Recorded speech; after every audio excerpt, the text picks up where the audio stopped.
Good morning students. आज हम पढ़ेंगे कॉलम वेज थ्योरी या Coulomb earth pressure theory. Part 5 हम इसे कवर करेंगे। तो हमारे पास Coulomb wedge theory. Coulomb wedge theory क्या होती है? Coulomb's active pressure in cohesionless soil की अगर मेरे पास कोजनलेस सॉइल होगी तो वहाँ पे कॉलम्स ने एक्टिव प्रेशर को कैसे डिटरमाइन किया है?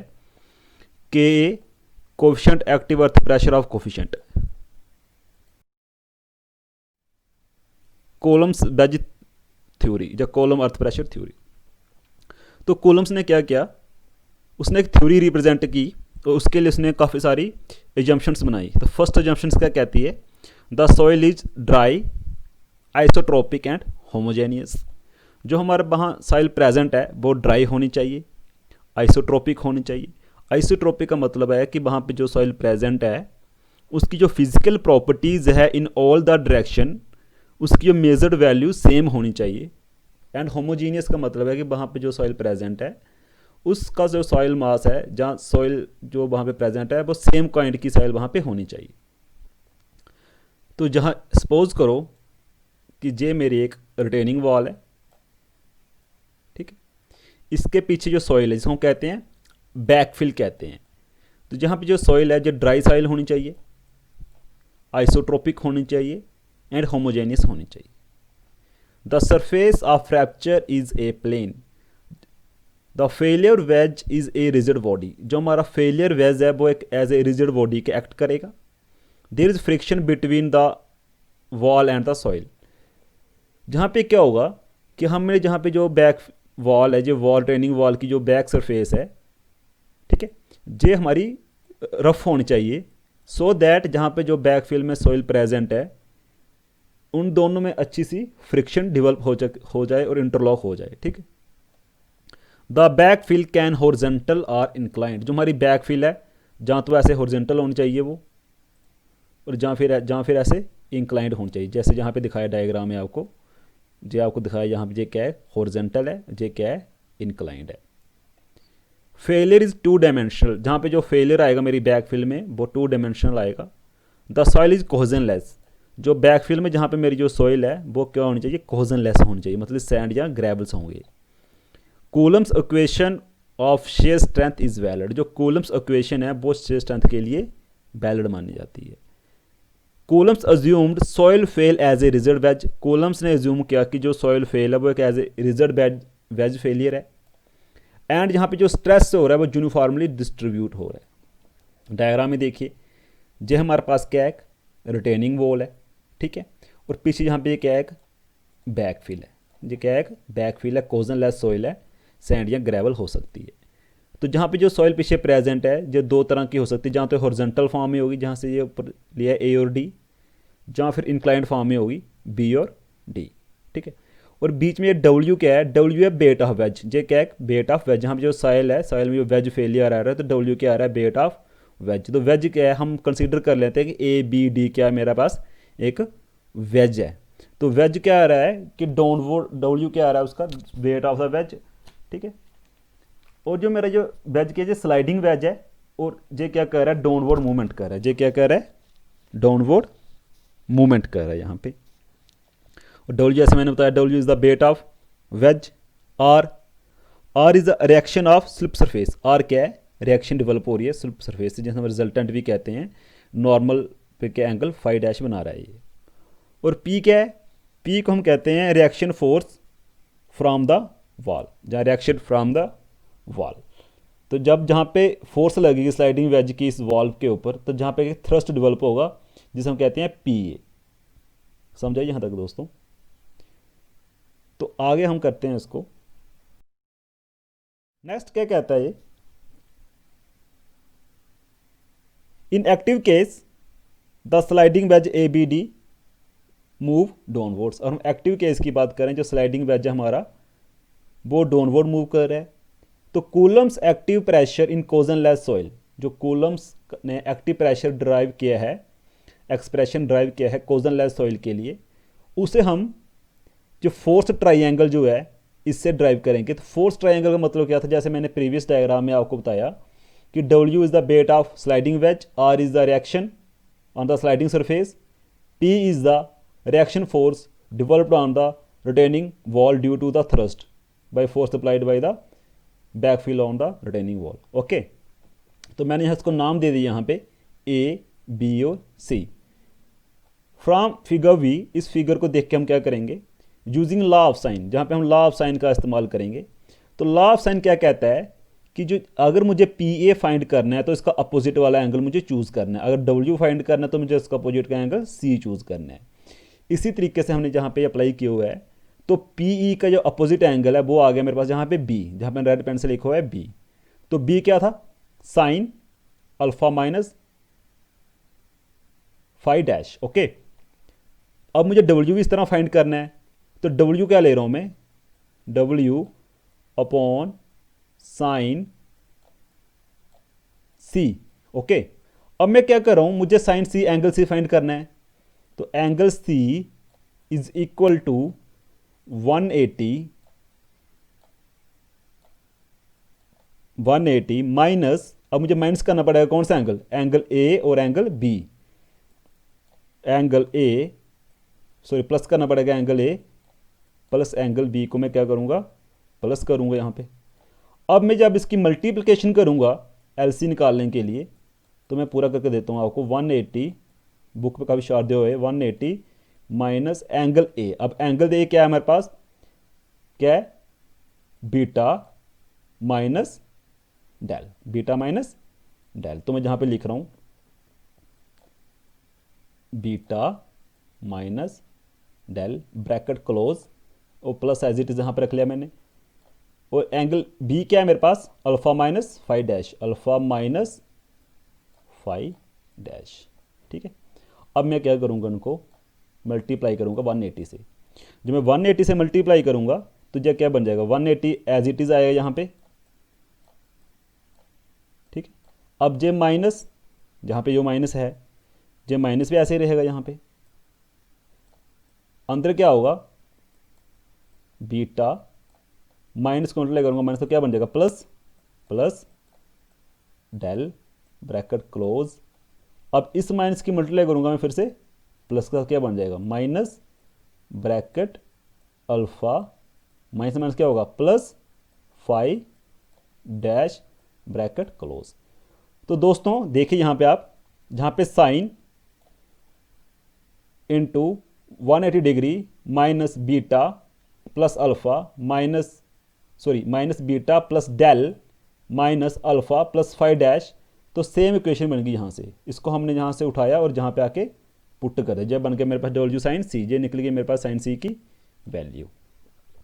अब मैं क्या कर रहा हूँ, पी को मैं अपने left hand side as it is रख रहा हूँ और इसको मैं टर्म को उठाया और शिफ्ट कर दिया डब्ल्यू के पास. तो क्वेश्चन बन गई मेरे पास ए. नाउ पी ए क्या है मेरे पास, टोटल एक्टिव प्रेशर फोर्स की, टोटल एक्टिव प्रेशर फोर्स क्या है मेरे पास, पी ए है. The weight of W of the ways, जो वेट है मेरे पास डब्ल्यू, जो वाला वेट जो है, ये वेज का वेट है, इसको हम डिटरमाइन करेंगे from the figure as shown in previous page, taking A G. अब मैं क्या कर रहा हूँ, ए जी को मैं क्या ले रहा हूँ, एम ले रहा हूँ, और बी जी मैंने कंसीडर किया है एल. तो we know that area of triangle is 1/2 L into height. ठीक है, तो L into M into gamma. L क्या आएगा, लेंथ जो मैंने बी ई कंसिडर की हुई है, एम क्या आएगा, ए जी जो हाइट आ जाएगी इसकी, और गामा क्या आएगा, यूनिट वेट ऑफ सॉइल, जो हम जहाँ पे जो कोजन लेस सॉइल का वेट है वो आएगा गामा. तो W is equal to 1/2 M into gamma. अब देखिए जहाँ पे बी जी प्लस जी ई लिखा है, जो टोटल क्या है मेरे पास, बी ई है, जो किसके इक्वल है, एल के इक्वल है. सॉरी बी ई है, किसके इक्वल है, ये एल के इक्वल है. अब प्रीवियस पेज पे डायग्राम उस पर अब वहाँ पे देखिए आप, जहाँ पे हम इंक्लाइंड सरफेस जो दिखाई हुई है मैंने, वहाँ पे मैंने लिखा हुआ है बी ई, और बीच में मैंने लिखा हुआ यहाँ पे उसको स्प्लिट करके जी. तो मेरे पास बी ई तभी बन पाएगा अगर मैं बी जी और जी ई को प्लस करूँगा. ओके क्लास, ये थी हमारी सेकंड इक्वेशन. नेक्स्ट हमारे पास now A B is equal to H upon sine beta. ये कैसे है मेरे पास, जहाँ पे देखिए तो जहाँ पे मैंने पहले, आप देखिए ए जी कैसा है, A B is the height of retaining wall, किसके इक्वल है, एच के इक्वल है। तो मैंने कर दिया A B is equal to H, angle क्या बन रहा है यहाँ पे, साइन बीटा। तो मैंने अभी पीछे अज्यूम किया था कि जो ए जी है, ए जी जो डॉटर लाइन शेडर लाइन दिखा रही है, जिसको मैंने कंसीडर कर दिया, ये मेरे पास क्या है एम है, मैंने इसके एम के इक्वल माना हुआ है इसको। और जो बी जी है जे वाली लाइन, इसको मैंने कंसीडर कर लिया है, सॉरी जो बी ई है इसको मैंने कंसीडर कर लिया, क्या है मेरे पास, एल है मेरे पास यहाँ पे, ठीक है। अब हम क्या करेंगे, फ्रॉम ट्राइंगल ए बी जी, अब हम ट्राइंगल को देखेंगे, ए बी और जी को देखेंगे। एम इज, उसमें क्या किया हमने, परपेंडिकुलर अपॉन हाइपोटेन्यूज, तो A G is equal to M, जहाँ पे पुट कर दिया हमने M, upon A B is equal to A B. अब देखिए इसका, अब हमने इसको एंगल को फाइंड करना है। इस एंगल, जो एंगल तभी निकल पाएगा अगर मेरे पास बीटा एंगल भी है और अल्फा एंगल भी है। तो मुझे क्या करना पड़ेगा, sine 180 degree minus beta plus alpha bracket close. अब हमें पता है मैं मल्टीप्लाई करूंगा, साइन की 180 के साथ भी करूंगा, बीटा और अल्फा के साथ भी करूंगा। अब साइन 180 डिग्री क्या होता है, ज़ीरो होता है, जो एज इट माइनस आ जाएगा बीटा प्लस अल्फा, ठीक है। अब जहाँ पे साइन भी आ जाएगा, तो जहाँ पे आप देखिए मैंने लिखा है sine into beta plus alpha, जहाँ पे माइनस साइन था उसको मैंने एलिमिनेट कर दिया। क्यों किया, कि जब हम बात करते हैं क्वाड्रेंट्स की, तो हमारे पास 4 क्वाड्रेंट्स होते हैं, इस तरह के 4 क्वाड्रेंट्स होते हैं हमारे पास, 4 क्वाड्रेंट्स होते हैं। तो फर्स्ट क्वाड्रेंट जो रहता है हमारे पास, वो रहता है 0 टू 90 डिग्री। सेकंड रहता है हमारे पास 90 टू 180 डिग्री, और थर्ड रहता है हमारे पास 270, फिर से हमारा चला यहाँ पे आएगा 360, ओके। फर्स्ट क्वाड्रेंट्स में क्या रहता है कि जितने भी आपके पास साइन कॉस टैन, वो सब क्या रहते हैं, पॉजिटिव रहते हैं। इसमें क्या रहते हैं, पॉजिटिव रहते हैं फर्स्ट क्वाड्रेंट में। सेकंड क्वाड्रेंट में क्या रहता है आपका पास, साइन थीटा जहाँ सेक थीटा, साइन थीटा जहाँ सेक थीटा, वो सेकंड क्वाड्रेंट में पॉजिटिव रहते हैं। थर्ड क्वाड्रेंट में आपके पास टैन थीटा जहाँ कोट थीटा पॉजिटिव रहेंगे, और फोर्थ क्वाड्रेंट में कोस थीटा और सेक थीटा पॉजिटिव रहेंगे। अब हमने यहाँ बात की है इतने से 180 डिग्री की बात की है, तो 180 डिग्री में साइन जो आएगा वो हमेशा पॉजिटिव ही आएगा, इसलिए हमने जहाँ पे क्या किया, साइन माइनस एलिमिनेट करके यहाँ पे साइन पॉजिटिव कर दिया हुआ है, ठीक है। तो जहाँ पे आप कंफ्यूज होने की जरूरत नहीं है, आप अपना क्वाड्रेंट्स वाला जो भी कंसेप्ट है उसको देख लीजिए अच्छे से, आपको क्लियर हो जाएगा। देयरफॉर अब हमने क्या किया, एम एज इट इज रखा यहाँ पे लेफ्ट हैंड साइड, और ए बी को हमने ट्रांसफर कर दिया, ए बी को ट्रांसफर कर दिया अपने राइट हैंड साइड। अब हमने क्या किया, जहाँ पे ए बी की वैल्यू, जहाँ पे हमने क्या किया, ए बी की वैल्यू पुट कर दी। तो ए बी क्या निकाला था हमने, एच अपॉन साइन बीटा, जहाँ वैल्यू पुट कर दी, इक्वेशन बन गई मेरे पास यहाँ पे C. Now from triangle again A B G, फिर से हम ट्राइंगल देखेंगे ए बी और जी। अब हम क्या करेंगे, बी जी, अब बी जी का अपोजिट एंगल क्या है, sign beta plus alpha minus 90 degree, okay ठीक है। अब ए जी, सॉरी ए जी किसके इक्वल है, एम के इक्वल है, तो ए जी का अपोजिट एंगल क्या होगा, sign alpha plus beta, sorry sine, हाँ अल्फा प्लस बीटा, ओके। तो यहाँ पे बी जी क्या रहेगा मेरे पास, अब मैं क्या कर रहा हूँ, बी जी को एज इट इज रख रहा हूँ, लेफ्ट हैंड साइड रख रहा हूँ, और इसको मैं इंटरचेंज कर रहा हूँ, इसको मैं क्या कर रहा हूँ, उसको उठा के इस तरफ शिफ्ट कर रहा हूँ। ये इक्वेशन बन गई मेरे पास यहाँ पे डी। फ्रॉम ट्राइंगल ए जी ई, अब मैं बात करूँ ट्राइंगल ए जी की, ए जी ई की बात करूँगा, तो जहाँ पे जो जी ई है, जी ई जे वाली जी ई है, तो इसका अपोजिट एंगल क्या है, 90 degree, sine 90 degree minus alpha plus iota, okay. और ए जी का अपोजिट एंगल क्या है, sine into alpha minus iota, ठीक है। तो यहाँ पे पुट कर दिया हमने, फिर क्या किया, जी को एज इट इज रखा और इसको हमने शिफ्ट कर दिया एम की तरफ। ये इक्वेशन बन गई मेरे पास ई। आई होप आपको समझ आ रहा होगा। हमारे पास आता है substituting the value of M, हमने एम की value put, M B G and G, हमने सब्स्टिट्यूट करना है एम को, बी जी को और जी को, from equation C D and B. तो W is equal to 1/2 into H sine into beta plus alpha upon sine beta into gamma, gamma is the unit weight of soil into bracket M sine into beta plus alpha minus 90 degree bracket close upon sine beta plus alpha plus M sine 90 degree minus alpha plus iota upon sine alpha minus iota. अब आप देखेंगे यहाँ पे m जहाँ पे भी है और m जहाँ पे भी है, हम क्या करें, इस m को कॉमन निकाल लेंगे और m आ जाएगा मेरा यहाँ पे, मतलब m को मैंने मल्टीप्लाई करूँगा इसके साथ जब मैं कॉमन निकालूंगा। तो m मैंने पहले ही ड्राइव करके रखा हो इक्वेशन नंबर सी में। तो m की वैल्यू क्या थी क्वेश्चन नंबर सी में, हमने क्या निकाली थी m की वैल्यू, तो वहाँ पर हमारे पास वैल्यू थी m is equal to h sign